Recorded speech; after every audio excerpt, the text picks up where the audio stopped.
Alveoli जो है they are balloon like structure. और अगर हम अपने लंग्स की बात करें तो हमारे लंग्स में ये जो बैलून है, देखिए मैंने तो सिर्फ एक ब्रांच जो है वो आगे एक्सप्लेन की है, ऐसे ही पूरा जो ब्रोंक्यूल्स है वो छोटी छोटी ब्रांचेस में डिवाइड हो जाएगा और लास्ट में जाके ये जो है बैलून लाइक स्ट्रक्चर।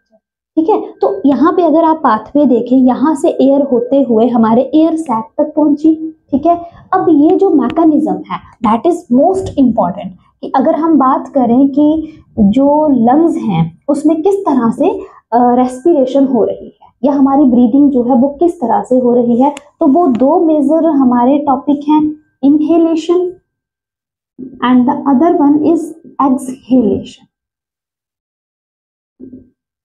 अब होता क्या है कि जैसे ही इनहेलेशन हो रहा है मींस एयर जो है वो बॉडी के अंदर गई, लास्ट में मैंने आपको बताया कि एल्वियोलाई में जाएगी, एल्वियोलाई जो है वो एक तरह से स्वेल कर जाएंगे क्योंकि एयर अंदर है। तो जैसे ही आप खुद महसूस कर सकते हैं कि जब हम सांस लेते हैं तो हमारी जो चेस्ट कैविटी है, मतलब चेस्ट वाला एरिया है, वो एकदम से भर जाता है क्योंकि यहाँ पे एयर जो है उसने एयर कैविटी को फिल कर दिया, सारे एयर सैक्स जो हैं वो फिल कर गए। अब यहाँ से क्या होता है, यहाँ से गैसेस एक्सचेंज हो रहा है, मींस कि यहाँ से जो ऑक्सीजन है वो इन ब्लड चली जाएगी। ठीक है, यहाँ से जो ऑक्सीजन है वो ब्लड में चली गई।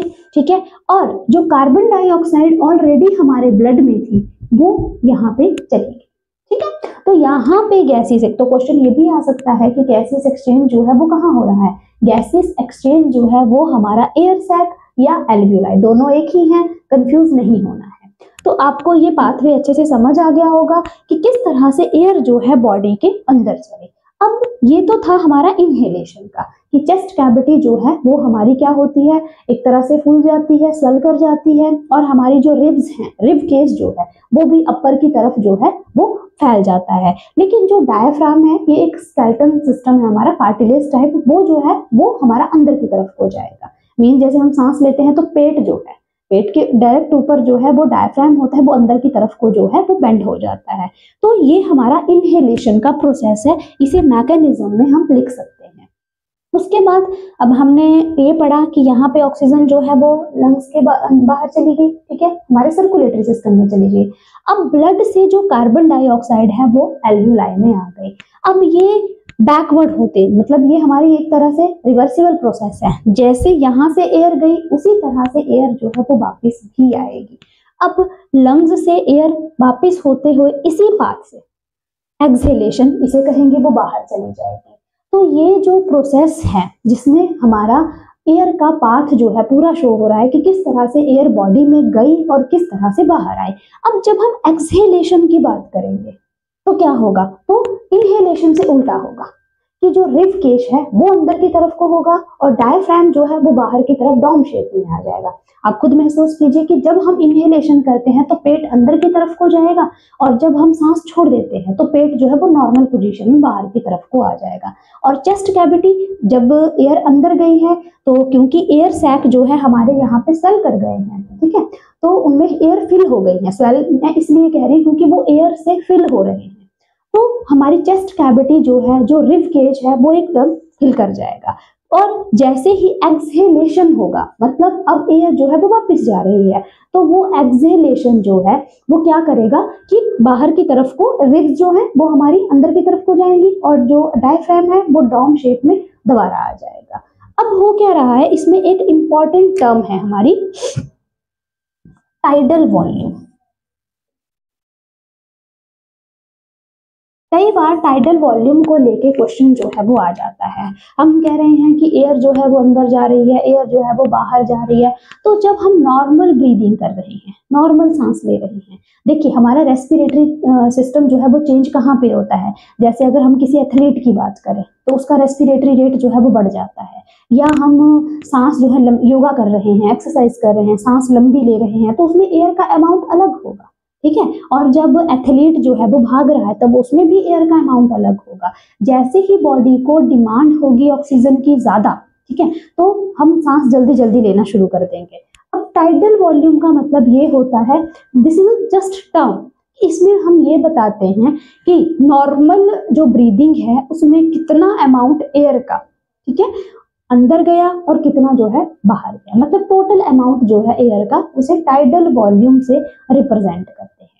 ठीक है, तो इस तरह से ये रेस्पिरेटरी सिस्टम जो है हमारा काम करता है। आपने पाथवे जो है पूरा याद रखना है, डायग्राम भी याद रखनी है, और ये जो फंक्शन है, छोटे छोटे क्वेश्चन आते हैं जैसे what is the function of tracheal rings या what is the function of nasal hair mucus, इन सब के फंक्शन जो है वो मैक्सिमम टाइम जो है वो पूछे जाते हैं।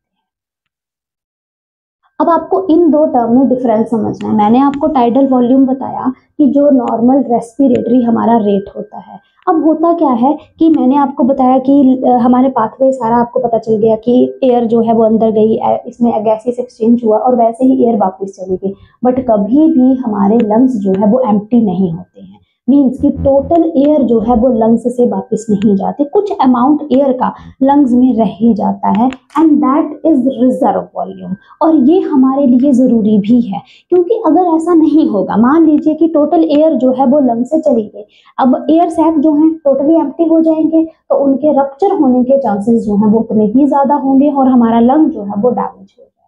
दैट्स वाई जब भी रेस्पिरेटरी पाथवे हम पढ़ते हैं, या कई बार आपको क्वेश्चन भी आता है, एक तो क्वेश्चन आपको ये आता है कि हमारा जो लंग का डिजाइन है किस तरह से, तो उसमें तो आप ये सारा पाथवे या डायग्राम बना सकते हैं, बट कई बार रीजनिंग क्वेश्चन हमारा ये आ जाता है कि हमारे लंग जो है वो एम्प्टी क्यों नहीं रह पाते, या रिजर्व वॉल्यूम क्या होता है। तो कुछ अमाउंट एयर का जो है, ठीक है, वो हमारे लंग्स में रहता है, ताकि हमारे लंग्स के जो सेल हैं या जो एल्वियोलाई एयर सैक है वो रप्चर ना हो।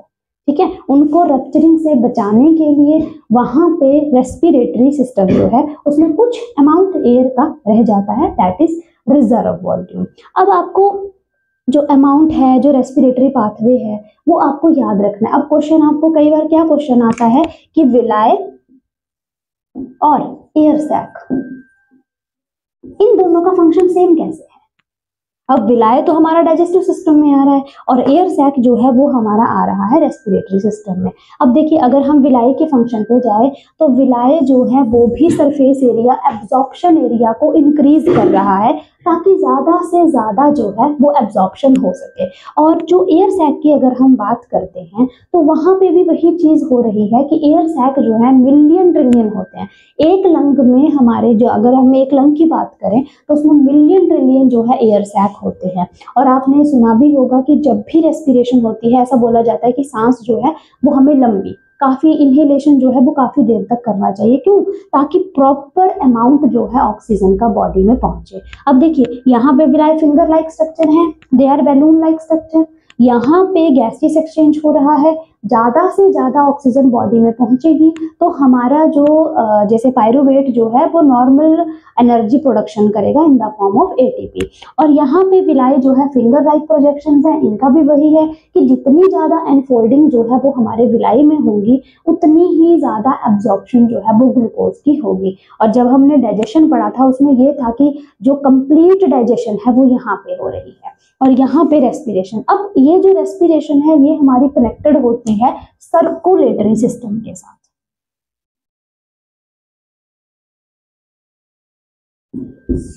जब यहाँ पे गैसेस एक्सचेंज हो रहा है तो यहाँ से जो ऑक्सीजन है वो हमारे ब्लड में चली जाएगी, सर्कुलेटरी सिस्टम में चली जाएगी और बॉडी के हर एक सेल तक जो है वो ऑक्सीजन पहुंचेगी। और वो पाथवे मैंने आपको पहले ही बता दिया था कि ऑक्सीजन जो है अगर सेल में आ रही है, उधर से ग्लूकोज जो है वो पहुंच चुका है, तो वहां पे एनर्जी प्रोडक्शन हो रही है। अब आप खुद सोचिए, हमारी बॉडी में अगर सेल का अमाउंट देखा जाए, मिलियन ऑफ सेल जो है हमारी बॉडी में है और उन मिलियन ऑफ सेल तक हमें ऑक्सीजन को पहुंचाना है।